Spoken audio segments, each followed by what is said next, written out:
뭐 당연한 소리를 하냐 하실 텐데 문의를 주시는 분들이 계셔서 이런 말씀을 드리는 겁니다. 말은 참 쉬워요. 제가 지금 이것 때문에 좀 곤란한 상황에 처했어요.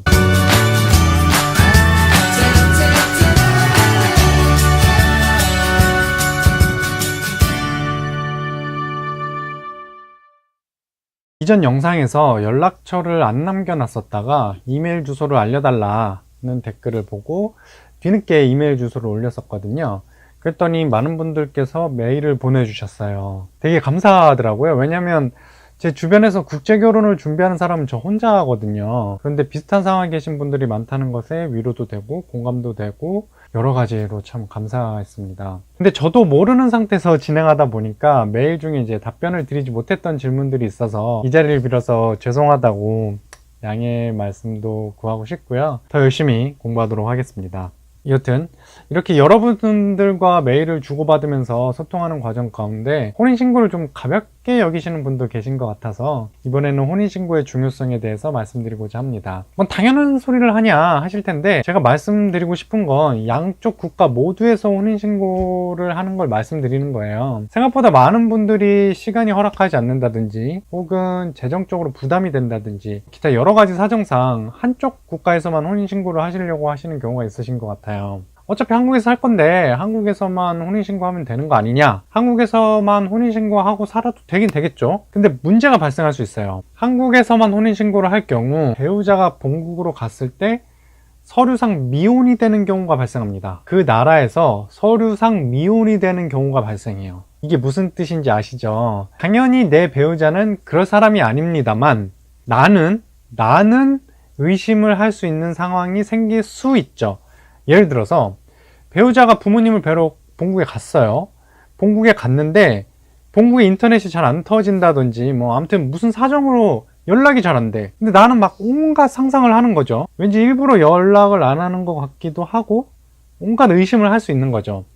아, 이 여자가 거기서 미혼이지? 아니면은 이 남자가 거기서 미혼인데? 의심이라는 게 생기기 시작하면 걷잡을 수 없습니다. 부부관계를 망칠 수 있는 이런 건 미연에 방지를 하는 게 좋겠죠. 여러 가지 이유로 한쪽 국가에서만 혼인신고를 해야 되는 상황에 있는 분들이 계실 수 있어요. 실제로 한국에서만 혼인신고를 해도 되지 않냐?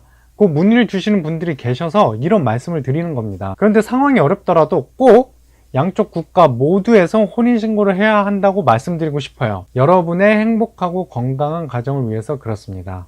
아니 그리고 실제로 비자랑 뭐 이런 여러 가지 문제들 때문에 혼인신고를 양쪽에서 하시는 게 좋아요. 근데 이게 정말 말은 쉽죠. 당연히 양쪽 국가 모두에서 혼인신고해. 말은 참 쉬워요. 말하는 거는 정말 쉬운데 직접 그 상황을 겪어보면 이게 만만치 않습니다. 제가 지금 이것 때문에 좀 곤란한 상황에 처했어요. 제 경우를 들어서 좀 말씀을 드리자면 저도 결혼 후에 한국에서 살 예정이에요. 당연히 한국뿐 아니라 양쪽 국가 모두에서 혼인신고를 해야죠. 그런데 카자흐스탄에서 혼인신고하는 게 상당히 까다롭습니다. 카자흐스탄에서 혼인신고 접수할 때 양 당사자가 직접 가서 혼인신고를 해야 되고 나중에 혼인신고 서류를 수령할 때도 양 당사자가 또 직접 가서 수령을 해 와야 됩니다. 근데 혼인신고 서류를 접수하고 나서 서류가 나올 때까지 기간이 30일이 걸린다는 거예요. 30일이. 제가 지금 직장인이라 카자흐스탄에 한 달 동안 가서 있을 수 있는 상황이 아닙니다. 휴가에 월차에 뭐 있는 거 다 갖다 붙여도 길어야 2주예요. 길어야 2주. 2주밖에 시간을 못 빼요. 30일 후에 서류가 나온다고 하는데 그 서류도 양 당사자가 직접 가서 가져가야 한다고 하니까 지금 머리가 너무 아파요. 머리가 너무 아픈데 이게 근데 카자흐스탄 뿐만 아니라 옛 구소련 국가는 거의 다 이렇다고 하더라고요. 뭐 우즈베키스탄이라든지 키르기스탄이라든지 뭐 기타 구소련 국가는 거의 다 이렇다고 하더라고요. 여러분의 국가에 대해서 이제 자세하게 알고 싶으시면 해당 국가의 그 주한 대사관에 문의를 해보시면 자세히 알려주실 겁니다. 저 같은 경우는 주한 카자흐스탄 대사관에 문의를 했죠. 만약에 우즈베키스탄 배우자와 혼인하고 싶으시다면 주한 우즈베키스탄 대사관에 문의를 하시면 되겠죠. 베트남은 뭐 주한 베트남 대사관, 뭐 중국은 주한 중국 대사관 이런 식으로요. 되게 친절하게 잘 가르쳐 주십니다. 여튼 저는 지금 이 문제를 어떻게 해결해야 되나 고민이고 해결 방안을 찾고 있는데 어쨌든 결론은 여러 가지 어렵고 어렵고 복잡한 상황에도 불구하고 양 국가 모두에서 혼인신고를 해야 한다.